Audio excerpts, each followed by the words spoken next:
Hello students, good morning. Welcome to your new lecture of fluid mechanics and hydraulics.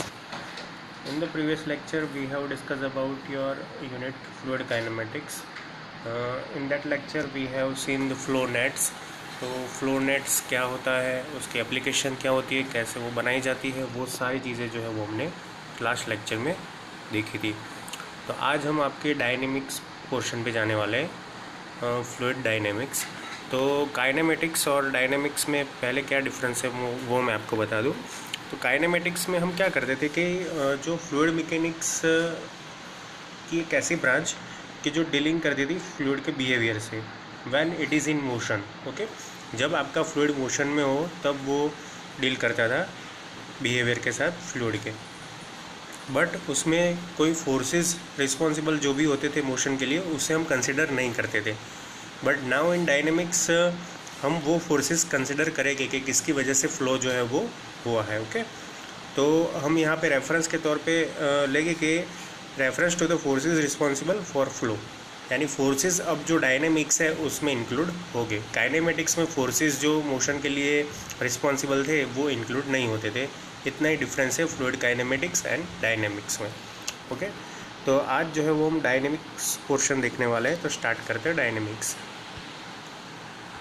Dynamics of fluid flow, it is the study of fluid motion with the forces causing flow.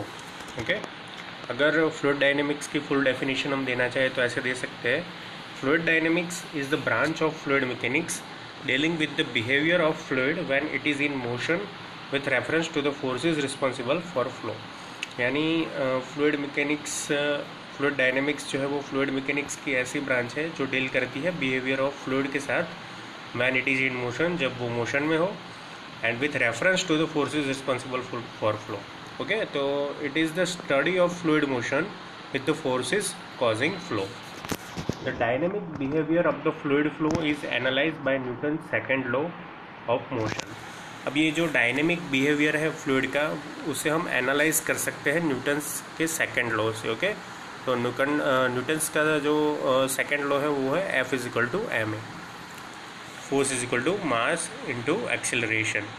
Okay, तो ये जो है वो dynamics of fluid flow हुआ। अब dynamics of fluid flow जो है उसके एग्जाम्पल, यानी फ्लूइड डायनेमिक्स के एग्जाम्पल कौन कौन से हो गए, यानी उसमें कैसे कैसे स्टडीज़ होगी। तो सबसे फर्स्ट है चेंज इन प्रेशर। अगर आपको चेंज इन प्रेशर फाइंड करना है तो मतलब आप कर रहे हो अगर चेंज इन प्रेशर फाइंड, तो वो क्या हुआ, फ्लूइड डायनेमिक्स हुआ। फ्लो थ्रू ओरिफिस डायनेमिक्स हुआ। इम्पैक्ट ऑफ जेट डायनेमिक्स हुआ। Water pressure due to bend in pipeline, वो भी आपका डायनेमिक्स हुआ। ओके, तो these are the examples of dynamics. अब फ्लूइड डायनेमिक्स को हम हाइड्रोडायनेमिक्स भी बुला सकते हैं। ओके, उसका सेकेंड नाम है हाइड्रोडायनेमिक्स। ओके, तो ये जो है वो F is equal to ma equation है Newton second law of motion, उसके ऊपर डिपेंड करता है। Okay, where F is equal to force यानी inertia force, m is equal to mass and a is equal to acceleration. Okay, in the fluid flow the following forces are present. अब देखो ये सारे जो forces है वो जब fluid कोई फ्लो करता है तो ये सारे फोर्सेस जो है उसमें अवेलेबल होते हैं। सबसे फर्स्ट जो है उसका gravity force Fg, pressure force Ft, viscous force Fv, turbulent force Ft and force due to compressibility Fc। यानी कोई भी फ्लूइड जब फ्लो करता है वो मोशन में होता है तो इतने फोर्सेस जो होते हैं वो लिक्विड में फ्लूइड फ्लो में होते ही है। देखो काइनेमेटिक्स में हमने फोर्स की बात नहीं की थी, क्यों? क्योंकि हम काइनेमेटिक्स में वो स्टडी करते ही नहीं है कि जिसकी वजह से, यानी जो फोर्स की वजह से मोशन मिली है फ्लूइड को। ओके, बट डायनेमिक्स में हमें वो रीज़न भी मतलब एनालाइज करना है कि किसकी वजह से फ्लूइड मोशन में आया। ओके, तो फ्लूइड को मोशन में लाने के लिए वेरियस फोर्सेस होते हैं। तो यहाँ पे जो लिस्टेड किए गए हैं वो वही फोर्सेस है, gravity force, pressure force, viscous force, turbulent force and forces due to compressibility. अब ये सारे का अगर मैं एल्जेब्रिक सम करूँ, यानी F is equal to Fg plus Fp plus Fv Ft and Fc, then we will get total force F। Okay, तो कोई भी लिक्विड यानी कि फ्लूइड फ्लो में अगर आपको टोटल फोर्स फाइंड करना है तो आपको gravity force, pressure force, viscous force, turbulent force and force due to compressibility है, उसे मतलब एल्जेब्रिक सम करना पड़ता है। If F T is neglected, अब देखो एफ टी जो है वो टर्बुलेंट फोर्स है। अगर हम टर्बुलेंट फोर्स निगलेक्ट कर देते हैं तो टोटल फोर्स जो रह जाएगा वो आपका F G plus F T plus F V रह जाएगा। ओके, तो अगर ये इक्वेशन अगर हम एफ टी निगलेक्ट करते हैं तो जो इक्वेशन फोर्स का बनता है यानी F G plus F P plus F V, उसे हम नेवियर स्टोक्स इक्वेशन बुलाते हैं। ओके, ये आगे आपके मतलब चैप्टर्स में आएगा नेवियर स्टोक्स इक्वेशन भी। Now if F V is neglected, यानी अब जो ये इक्वेशन में से नेवियर स्टोक्स में से अगर हम एफ वी भी निकाल देते हैं तो आपका इक्वेशन हो जाएगा F total force is equal to F G plus F P, यानी pressure force and gravity force. Okay, तो ये इक्वेशन जो है उसे हम यूलर्स इक्वेशंस ऑफ मोशन बुलाते हैं। ओके, तो एफ इज इक्वल टू, जिसमें दो कंपोनेंट होते हैं, F is equal to F G plus F P, उसे हम ग्रेविटी यूलर्स इक्वेशन बुलाते हैं। एंड जिसमें तीन कंपोनेंट होते हैं यानी कि F G plus F P, उससे हम नेवियर स्टोक्स इक्वेशन बुलाते हैं। तो ये चीज़ें जो है वो आपको याद रखनी है अपने डायनेमिक्स के लिए।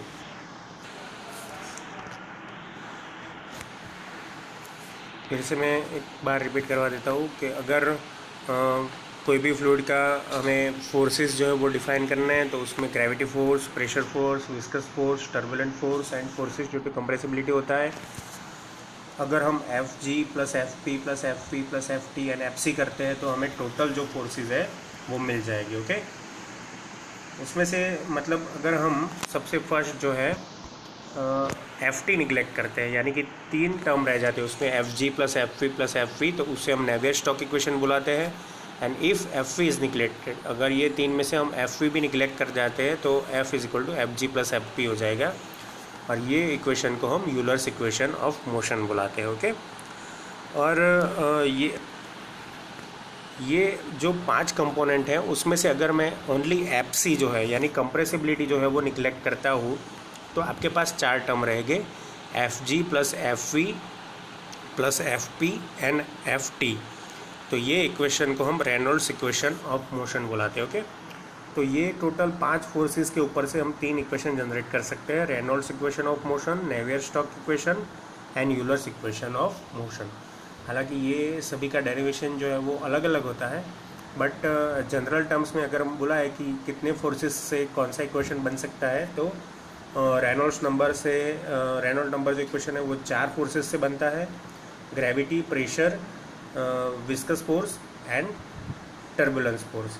ओके, उसके बाद नेवियर स्टोक्स जो है वो gravity, pressure and viscous force से बनता है, and Euler's equation of motion जो होता है वो ग्रेविटी एंड प्रेशर फोर्स से ओनली बनता है। तो ये सारी चीज़ें जो है आपको याद रखनी है डायनेमिक्स में। Now we will study forms of energy, यानी एनर्जी के फॉर्म्स कौन कौन से। ओके, यानी कोई भी लिक्विड जब मोशन में होता है तब उसमें कौन कौन से फोर्सेस होता है वो हम देखेंगे। सबसे फर्स्ट है काइनेटिक एनर्जी। तो kinetic energy due to motion of a body, kinetic energy जो होती है वो energy due to motion of body, जब आपकी बॉडी जो है वो मोशन में होती है तब काइनेटिक एनर्जी। ओके, तो जब भी कोई आपका पार्टिकल मोशन में होता है, कोई भी बॉडी लिक्विड बॉडी मूवमेंट में होती है यानी कि मूविंग बॉडी होती है, मोशन में होती है, तब उसके पास जो एनर्जी रहती है उसे हम काइनेटिक एनर्जी बुलाते हैं। Okay, a body of mass m when moving with velocity v possess kinetic energy, यानी कोई भी लिक्विड बॉडी जिसका मास m है और वो कुछ वेलोसिटी v से अगर मूव कर रही है तो उसका जो काइनेटिक एनर्जी होगा उसे मतलब उसमें जो एनर्जी स्टोर होगा उसे हम काइनेटिक एनर्जी बुलाएंगे। ओके, काइनेटिक एनर्जी का जो इक्वेशन है K E is equal to 1/2mv²। Okay, तो m and v are the mass and velocity of body. Okay, और इसको अगर हम दूसरे तरीके से लिखना चाहें अगर ग्रेविटेशनल फोर्सेस के हिसाब से तो v²/2gv हम लिख सकते हैं। ओके, v²/2gv हम लिख सकते हैं। तो ये जो है वो आपकी काइनेटिक एनर्जी है। The energy possess by liquid particle by virtue of its velocity और मोशन, कोई भी लिक्विड पार्टिकल की वेलोसिटी और मोशन की वजह से उसमें जो एनर्जी स्टोर होती है उसे हम काइनेटिक एनर्जी बुलाते हैं। ओके, इसका इक्वेशन है kinetic energy is equal to 1/2 mv²। And second equation अगर आप लिखना चाहो तो v²/2g लिख सकते हो। ओके, यानी 1/2 m/gb v²/gb लिख सकते हो। तो this is the kinetic energy.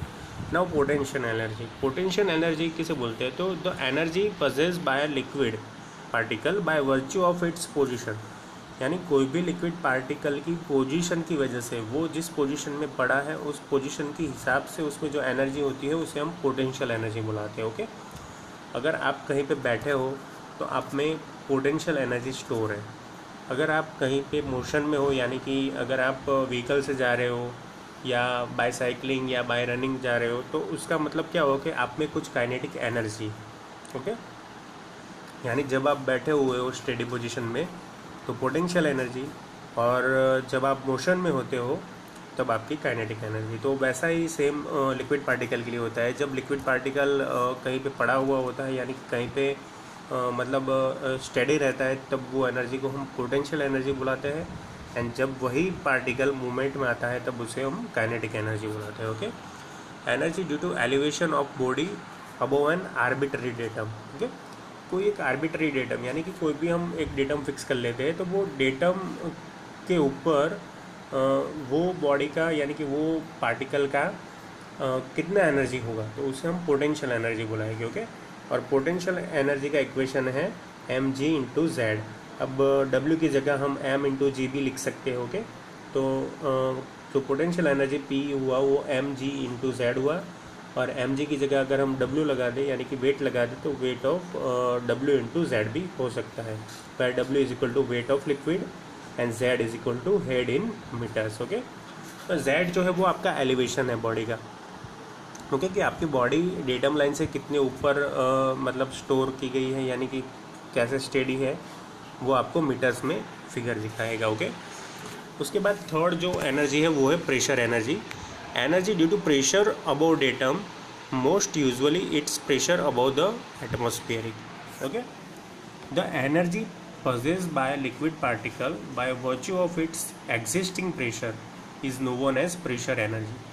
कोई भी मतलब पार्टिकल होता है लिक्विड पार्टिकल, उसके पास उसका एग्जिस्टिंग प्रेशर की जो एनर्जी होती है, उसके पास जो प्रेशर फोर्स होता है स्टोर, उसे हम प्रेशर एनर्जी बुलाते हैं। ओके, और प्रेशर एनर्जी जो है उसे हम गैमा इंटू जेड से डिनोट कर सकते हैं, PRE गैमा इंटू एच।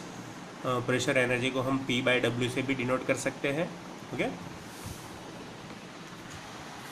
तो ये 3 फॉर्म ऑफ एनर्जी है जो बेसिक है, कोई भी लिक्विड पार्टिकल में होता है। Kinetic energy, potential energy and pressure energy. Okay, potential energy को हम Z बुलाते हैं, काइनेटिक एनर्जी को हम v²/2g से डिनोट करते हैं, एंड प्रेशर एनर्जी को हम P/W से डिनोट करते हैं। ओके, देखो ये अगर आप तीनों के इक्वेशन देखोगे तो इसमें W जो है वो कॉमन है, तो W अगर हम निकाल दें तो क्या होता है वो हम देखते हैं इक्वेशन में। अब जो फोर्थ फॉर्म है इंटरनल एनर्जी, अब ये इंटरनल एनर्जी आपके बुक में शायद नहीं होगा डिनोट, बट एक्स्ट्रा आप समझने के लिए भी इसे पढ़ सकते हो। It is the energy that is associated with the molecular और इंटरनल स्टेट ऑफ मैटर। ये जो मतलब मॉलिक्यूलर होते हैं लिक्विड के, लिक्विड पार्टिकल्स हो गए, पार्टिकल्स के अंदर उसके मॉलिक्यूल्स हो गए पर्टिकुलर मटेरियल के। ओके, तो उसके मॉलिक्यूल के अंदर या इंटरनल स्टेट ऑफ मैटर, यानी मैटर के अंदर जो इंटरनल स्टेट होगा एनर्जी का, it may be stored in many forms including thermal, nuclear, chemical and electrostatics. Okay, तो ये जो इंटरनल एनर्जी है कोई भी लिक्विड पार्टिकल के, मटेरियल की, मॉलिक्यूलर की, तो वो बहुत फॉर्म में स्टोर होती है, जैसे कि thermal energy, chemical energy, electrostatic energy. तो ये सारे जो फॉर्म्स ऑफ एनर्जी है उसे हम इंटरनल एनर्जी बुलाते हैं। ओके, आगे के जो हमने 3 टाइप देखे वो विजिबल है, यानी कि पोटेंशियल एनर्जी आप देख सकते हो और मेज़र कर सकते हो कितनी है, काइनेटिक एनर्जी मेज़र कर सकते हो, प्रेशर एनर्जी मेज़र कर सकते हो। बट ये जो इंटरनल एनर्जी होती है वो मतलब जैसे मैटर चेंज होता है वैसे ये सारी इंटरनल एनर्जी भी चेंज होती है। ओके, तो इसलिए एग्जांपल में भी मैंने देखा है कि थर्मल एनर्जी भी कोई पार्टिकल की हो सकती है, मॉलिक्यूलर की हो सकती है, न्यूक्लियर एनर्जी भी हो सकती है कि अगर वो न्यूक्लियर रिएक्टिव मैटर है तो केमिकल एनर्जी स्टोर हो सकती है, एंड इलेक्ट्रोस्टैटिक फॉर्म में भी एनर्जी स्टोर हो सकती है। तो ये सारी एनर्जीज़ को हम कौन सी एनर्जी बुलाएंगे? इंटरनल एनर्जी बुलाएंगे। ओके, अब जो है वो हम हेड देखेंगे कि हेड क्या होता है। तो head is equal to energy per unit weight is called head. Per unit weight energy जितनी होती है, जितना यूनिट वेट के हिसाब से एनर्जी होती है, उसे हम हेड बुलाते हैं। अब जो मैंने आगे आपको बताया था कि डब्ल्यू सारे में कॉमन आता है, यानी वेट सब में कॉमन आता है। ओके, चाहे वो काइनेटिक एनर्जी हो, पोटेंशियल हो या प्रेशर एनर्जी हो। ओके, तो उसमें से अगर हमें वेट निकाल देना हो, इसीलिए ये हमने हेड जो टर्म है वो इंट्रोड्यूस किया। जैसे कि काइनेटिक हेड, तो kinetic energy per unit wait, तो काइनेटिक हेड जो है वो क्या है? के ई अपॉन वेट होगा। अब के ई हमारा क्या है? 1/2 mv²। ओके, अगर उसको हम डब्ल्यू से डिनोट कर देंगे, अब देखो वेट क्या होता है? m इंटू जी होता है। ओके, तो नीचे अगर मैं m इंटू जी अगर इसके डिवाइड में ले जाऊँगा 1/2 mv² के, तो एक एक m जो है वो कैंसल आउट हो जाएगा। ओके, तो नीचे ओनली क्या बचेगा? g बचेगा, और ऊपर ओनली v² बचेगा। तो आपका काइनेटिक हेड जो होता है वो v²/2g होगा। Potential head, it is potential energy per unit weight. Okay, potential head is equal to P upon weight, तो M G Z upon M G, तो एम जी कैंसिल आउट हो जाएगा, तो पोटेंशियल मेरा हेड हो जाएगा Z only. Now pressure head, pressure energy per unit weight. Okay, तो pressure head is equal to P R E upon weight, और P मेरा जो है वो पी अपॉन गामा हो जाएगा। ओके, तो ऐसे जो है वो हम हेड जो है वो डिनोट कर सकते हैं एनर्जी पर यूनिट वेट से। ओके, कोई भी एनर्जी आप पकड़ लो, काइनेटिक एनर्जी, अगर उसको आपको हेड में ट्रांसफ़र करना है तो आपको डिवाइड बाय वेट करना होगा। पोटेंशियल एनर्जी को आपको पोटेंशियल हेड में ट्रांसफ़र करना है तो डिवाइड बाय वेट करना होगा। एंड प्रेशर हेड को आपको अगर प्रेशर हेड में ट्रांसफ़र करना है तो उसको आपको डिवाइड बाय डब्ल्यू से आप कर सकते हो इजीली। ओके, तो ऐसे जो है वो आपकी एनर्जी हो वो हेड में ट्रांसफ़र हो सकती है। तो उसके बाद अगर टोटल हेड कितना होगा, कोई भी टोटल एनर्जी हम फाइंड करते हैं, वैसे टोटल हेड भी होगा।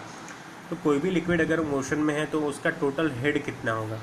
तो ये हेड जो होगा वो kinetic head plus potential head plus pressure head. अब इसमें देखो हम इंटरनल एनर्जी है वो इंक्लूड नहीं करते हैं, क्योंकि इंटरनल एनर्जी है वो वेट के ऊपर डिपेंड नहीं होती है। ओके, वो मॉलिक्यूलर के ऊपर डिपेंड होती है, उसकी कैरेक्टरिस्टिक्स के ऊपर डिपेंड होती है। तो टोटल हेड के कैलकुलेशन के लिए हम kinetic head, potential head and pressure head तीनों को ही कंसिडर करेंगे। तो kinetic head v²/2g, potential z, and pressure head जो है वो p अपॉन गामा हो सकता है। ओके, p अपॉन गामा भी लिख सकते हो आप, एंड p अपॉन w भी लिख सकते हो, दोनों सेम है। तो total head h is equal to z plus p upon gamma plus v²/2g। Okay, ये टोटल हेड का इक्वेशन जो है वो आपको याद रखना है कि टोटल हेड जो होता है वो z plus p upon w या p upon gamma plus v²/2g। Kinetic head, potential head and pressure head, ये तीनों को मिला के आपका जो टोटल हेड होता है वो कंसिडर करते हैं। ओके, तो ये हुआ आपका एनर्जी फॉर्म्स के कितने फॉर्म्स ऑफ एनर्जी है जो स्टोर होती है कोई भी लिक्विड जब मोशन में होता है। Kinetic energy, potential energy and pressure energy. अगर आप बुक में देखोगे तो आपको हेड के जो इक्वेशन है वो डायरेक्टली दे दिए गए हैं कि कौन सा हेड का इक्वेशन कौन सा होगा, बट यहाँ पे मैंने एलिब्रेट करके आपको समझाया है कि काइनेटिक एनर्जी को काइनेटिक हेड में कैसे ट्रांसफ़र करते हैं, पोटेंशियल एनर्जी को पोटेंशियल हेड में कैसे ट्रांसफ़र करते हैं, एंड प्रेशर एनर्जी को प्रेशर हेड में कैसे ट्रांसफ़र करते हैं। ओके, उसके बाद जो इम्पोर्टेंट थियरी है ये यूनिट की, ये है Bernoulli's equation. Okay, Bernoulli's equation क्या है वो हम देखेंगे। यूलर्स इक्वेशन ऑफ मोशन क्या है वो भी हमें पढ़ना है। ओके, ये यूनिट में तो ये दोनों जो है वो मेन थियरी है ये चैप्टर की, और बहुत बार जीटीयू में रिपीट भी हो चुकी है बर्नौलीज इक्वेशन। ओके, और कोई भी मतलब फ्लूइड अगर फ्लोइंग कर रहा है तो उसके अगर आपको कैरेक्टरिस्टिक्स के साथ डील करना है तो it is the main theory Bernoulli's equation. तो बर्नौली का इक्वेशन क्या हमें मतलब कहना क्या चाहता है, उसका एम क्या है वो मैं आपको पहले दिखाया हुआ। It states that the sum of kinetic, potential and pressure heads of a fluid particle is constant along a streamline during steady flow when compressibility and frictional effects are negligible. अगर हम compressibility and frictional effect को neglect करते हैं, okay, तो जो sum of kinetic potential and pressure head होता है fluid particle का, ओके, वो मतलब कांस्टेंट रहता है along the streamline, okay, यानी आपका z plus P upon gamma plus V square upon 2g जो है वो कांस्टेंट रहता है, ओके, यानी आपका टोटल हेड जो है वो कांस्टेंट रहता है, वो बर्नौली का इक्वेशन आपको कहना चाहता है, ओके। तो यहाँ पे आपको एक एग्जांपल दिया है, for an ideal fluid total head of fluid particle remains constant during a steady incompressible flow, or total head along a streamline is constant during steady flow when compressibility and frictional effects are negligible. यानी total head is equal to z plus p upon gamma plus v square by 2g is equal to constant. अगर ये constant है तो हम ऐसे भी लिख सकते हैं, अगर आपके पास ऐसी पाइप हो, यानी उसका इनलेट एंड आउटलेट, अगर इनलेट को हम 1 कहें और आउटलेट को आप 2 बोलोगे, तो आपका इक्वेशन जो है वो बर्नौली का ऐसे भी हो सकता है, z1 plus p1 upon gamma plus v1 square upon 2g is equal to z2 plus p2 upon gamma plus v2 square upon 2g। यानी इनलेट और आउटलेट दोनों साइड जो टोटल हेड होता है वो कांस्टेंट रहता है। देखो, हमें फ्लूइड फ्लो जो होता है वो जनरली पाइप्स में होता है, ओके। तो पाइप में अगर इनलेट और आउटलेट अगर हम पकड़ ले, तो इनलेट एंड आउटलेट दोनों साइड जो टोटल हेड होता है लिक्विड का, यानी टोटल हेड जो होता है H, वो दोनों साइड कांस्टेंट रहता है, यानी कि H1 is equal to H2। यहाँ पे एक जो नंबर मैंने दिया है वो पाइप के इनलेट को दिया है, एंड 2 नंबर जो दिया है वो पाइप के आउटलेट को दिया है, ओके। तो Bernoulli's equation states that in a steady ideal flow of an incompressible fluid the total energy at any point of the fluid is constant, यानी टोटल हेड जो होता है वो कांस्टेंट होता है, ओके। तो ये जो है वो आपका बर्नौलीज इक्वेशन आपको बताना चाहता है। उसके बाद है डेरिवेशन ऑफ बर्नौलीज इक्वेशन। तो डेरिवेशन भी हम देखेंगे कि बर्नौली का इक्वेशन कैसे डिराइव होता है। तो उसके लिए पहले आपको मतलब कुछ एजम्पशंस करने होंगे बर्नौलीज इक्वेशन स्टडी करने से पहले, उसके डेरिवेटिव करने से पहले। देखो, कोई भी अगर आप फ्लूइड मैकेनिक्स का प्रूफ देखोगे, यानी कि डेरिवेशन देखोगे, तो उसमें आपको मतलब फिक्स एजम्पशंस दिए होंगे। आपको एजम्पशंस दिए, यानी कि आपको वो एज्यूम करना होगा कि ये कंडीशन जो है वो वहाँ पे एप्लीकेबल है। फ्लूइड सबसे फर्स्ट एजम्पशन है, fluid is ideal and incompressible. आपका फ्लूइड जो होगा वो आइडियल फ्लूइड होगा और इनकम्प्रेसिबल होगा, ये आपका फर्स्ट एजम्पशन है। फ्लो इज़ स्टेडी, आपका फ्लो स्टेडी जा रहा है। Flow is along streamline आपका फ्लो हो रहा है। Velocity is uniform across the section and is equal to mean velocity. Only gravity and pressure forces are acting, okay. अगर इतने एजम्पशंस या इतने कोई कैरेक्टरिस्टिक्स कोई लिक्विड पजेस करता है तो उसके ऊपर बर्नौलीज इक्वेशन जो है वो एप्लीकेबल होता है, ओके। तो देखो, यहाँ पे फिगर में आपको दिखाया है कि कोई एक फ्लूइड पार्टिकल जो है वो मूव कर रहा है, जिसमें हमने ये dx जितना जो है वो एज्यूम कर लिया है। इनलेट एंड आउटलेट जो है वो इस तरह से, okay. Consider motion of a fluid particle in a steady flow field as shown in figure. ऐसे कोई मतलब स्टेडी फ्लो में स्ट्रीम लाइन में अगर पार्टिकल जा रहा है तो उसे आपको एज्यूम करना है। Applying Newton second law in H direction यानी स्ट्रीम लाइन की डायरेक्शन में on a particle moving along a streamline give F S is equal to M A into S. तो ये आपका इक्वेशन 1 हुआ Newton second law of motion की ओर से कि एफ एस जो होता है तो वो होता है m into A S, where m is equal to mass and a is equal to acceleration in s line, s direction, okay. s direction यानी स्ट्रीम लाइन की direction. Where f is resultant force in s direction, m is the mass and a s is the acceleration along s direction, okay. तो देखो, यहाँ पे आपकी s direction है, steady flow along a streamline, एक ऐसे जो है वो आपका फ्लो हो रहा है टोटल, ओके, s डायरेक्शन में। अब देखो, ए एस जो है वो हम कैसे लिख सकते हैं।